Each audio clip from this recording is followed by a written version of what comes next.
इस नौजवान के जिस्म पर लाठियों के निशान देखिए, हर हिस्से पर गहरे चोट हैं। इनके साथ साथ गांव में और भी कई लोग हैं जिनके जिस्म पर पुलिसिया जुल्म के सबूत हैं। हालांकि इन्हीं लोगों के साथ गए सीताराम उपाध्याय उतने खुशकिस्मत नहीं निकले। दिव्यांग थे तो दौड़ नहीं सके और आखिरकार उनकी मौत हो गई। कहा जा रहा है कि गाजीपुर में पुलिस ने थाने की लाइट बंद करवाकर बीजेपी कार्यकर्ताओं को जमकर पीटा। कार्यकर्ता अपनी मांगों को लेकर थाने गए थे। सुनवाई न होने पर वहीं पर धरने पर बैठ गए। इसी दौरान अचानक लाइट चली गई। पुलिस ने बीजेपी कार्यकर्ताओं पर लाठी चार्ज कर दी। उन्हें दौड़ा दौड़ा कर जमकर पीटा। नाम बताओ। मिंटू सिंह। मिंटू सिंह, क्या घटना हुई थी 9 तारीख की रात को जब आप लोग थाने पे अनशन लिए? उस दिन हम लोग क्षेत्रीय समस्या को लेकर धरना पर बैठे थे। क्षेत्र में तमाम समस्या, इसको कोई काम नहीं करते थे, सब समस्या उसी तरह थी।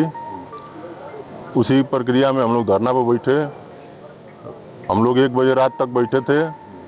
1:30 बजे रात को सोनू नाहरा कप्तान से आदेश लेकर लाठीचार्ज हम लोग ने किया, जिसमें हमारे साथी गुरुजी थे, हम लोग भी थे, तमाम दोस्त साथी बैठे थे, सबको चोट लगी।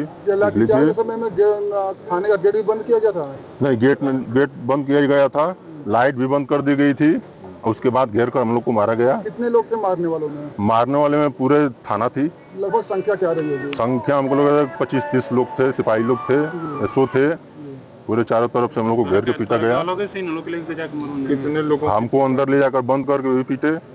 कितने लोग लगभग घायल हुए होंगे इस मामले में? अरे इस मामले में हमको लग रहा है कि 40 से 50 लोग थे, सबको कुछ ना कुछ चोट लगी है। ये जोखिम में इनकी हालत बड़ी गड़बड़ हो गई थी। ये भाई दौड़ते समय गिर गए और इनके पे 4 सिपाही लपट के इनको पीटे, थोड़ा सा भी ये नहीं किए, यही हुआ।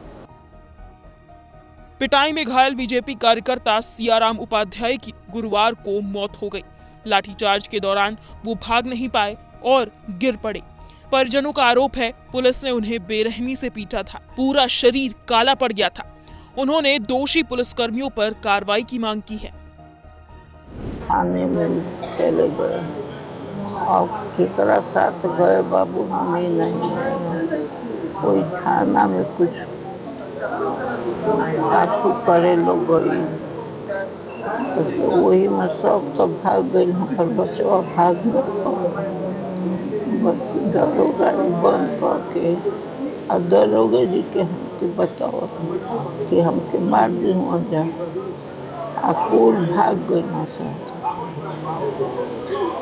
हमें कहीं जान उस दिन वही थाना पे हुआ था, तो अनशन पे बैठे थे। वहाँ पुलिस दरोगा बहुत उनको मारे। उसके बाद मार के अब कोई ये नहीं हम लोग देखे कौन ले आकर घर तक उनको छोड़ गया। उसके बाद उनका धीरे धीरे हालत बहुत ज़्यादा गंभीर होता गया। जब घर आए तो कैसी हालत थी? हालत उनकी ठीक नहीं थी, उनको चलने में भी बैठने में भी दिक्कत हो रहा था। घर पे डॉक्टर बुलाकर दवा सुई सब हुआ, उसके बाद उनको आराम नहीं मिला। क्या बताए थे आप लोगों? हम लोग से वो रात में बताए कि नहीं ऐसा ऐसा थाना पर हुआ है हमारे साथ। मृत्यु कब हुई? मृत्यु उनकी 3 बजे सुबह भोर में हुई। 3 बजे। दवाई इलाज कुछ दवा सुई दवा हुआ है, बोतल पानी चढ़ा हुआ है। अस्पताल गए थे कि नहीं? नहीं अस्पताल नहीं, घर पे ही डॉक्टर आकर देखे, तो अस्पताल में नहीं गए थे। मौत के पीछे क्या मानते हैं कि मतलब बीच में जो पुलिस ने जो लाठीचार्ज किया उसके वजह से हुई या कुछ और वजह से? जी नहीं, मौत तो लाठीचार्ज के वजह से ही हुआ है, इसलिए कि उनको कुछ हुआ नहीं था, वो लाठीचार्ज के वजह से ही मरे हैं। भाजपा जिलाध्यक्ष ओम प्रकाश राय ने घटना के बाद सियाराम को अपना कार्यकर्ता मानने से इनकार कर दिया। इसके बाद उनका जमकर विरोध हुआ। हालांकि गुरुवार को वो सियाराम के घर पहुंचे, स्वीकार किया कि सियाराम भाजपा कार्यकर्ता थे। तब जाकर लोगों का गुस्सा शांत हुआ। अपने सियाराम उपाध्याय सन ऑफ गिरजा शंकर उपाध्याय अपने बहुत ही अच्छे कार्यकर्ता थे।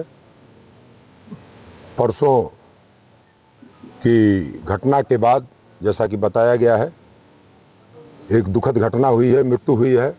पूरी पार्टी स्तब्ध है। मैं दुख व्यक्त करता हूं। पार्टी पूरे परिवार के साथ खड़ी है। पार्टी, मैं जिला अध्यक्ष के नाते मैं प्रशासन से भी इस संबंध में बात करूंगा। अभी इसकी ठीक से जांच कराएंगे। गांव वाले घटना की गवाही दे रहे हैं। गांव के एक नौजवान की मौत हो चुकी है। इसी गांव में तमाम घायल मौजूद हैं। लेकिन कमाल की बात यह है कि जिले के कप्तान इराज राजा का कहना है थाने में लाठीचार्ज हुआ ही नहीं था। बीजेपी कार्यकर्ता धरना दे रहे थे। अचानक लाइट जाने से वहां अफरा तफरी मच गई थी। समझाने पर वहां से सभी लोग चले गए थे। 9 सितंबर को थाना नौनहरा क्षेत्र में एक प्रकरण संज्ञान में आया था, जिसमें दो पक्ष, एक प्रधान पक्ष एवं एक दूसरा पूर्व प्रधान पक्ष, इन दोनों के मध्य बिजली के खंभे लगाने को लेकर एक विवाद था। जिसके बाद लगभग 20-25 लोग एक पक्ष के थाने पर आके बैठ गए थे, जिन्हें लगातार समझाया बुझाया गया कि आप हट जाइए, क्योंकि ये विवाद दूसरे विभाग से संबंधित है। हम लोगों ने दूसरे विभाग से संपर्क भी किया था और इनको बोला था कि आप वहां पर जाके अपनी कार्रवाई करवाएं। तो लेकिन ये लोग समझाने के बाद भी वहां से नहीं उठे। कई बार इनको समझाया गया। रात में एक बिजली जाने के कारण कुछ अफरा तफरी मची और इनको वहां से तत्काल इनको जाने के लिए बोला गया। तो फिर उसके बाद ये लोग वहां से चले गए थे और किसी प्रकार का कोई भी इशू नहीं हुआ। फिर उसके बाद आज एक सूचना मिली कि एक व्यक्ति की मृत्यु हुई है और इस तरह के आरोप लगाए गए हैं कि उसी दिन कुछ चोट लग जाने के कारण उसकी मृत्यु हुई है। तो इस पर हम गहनता से जांच कर रहे हैं। मौके पर एडिशनल एसपी को भेजा गया है जांच करने के लिए। उनके द्वारा प्रकरण की जांच की जा रही है और सभी पहलुओं पर हम जांच कर रहे हैं। मृतक व्यक्ति का पोस्टमार्टम कराया जा रहा है और जो भी तथ्य आएंगे उसके अनुसार अग्रिम विधिक कार्रवाई अमल में लाई जाएगी।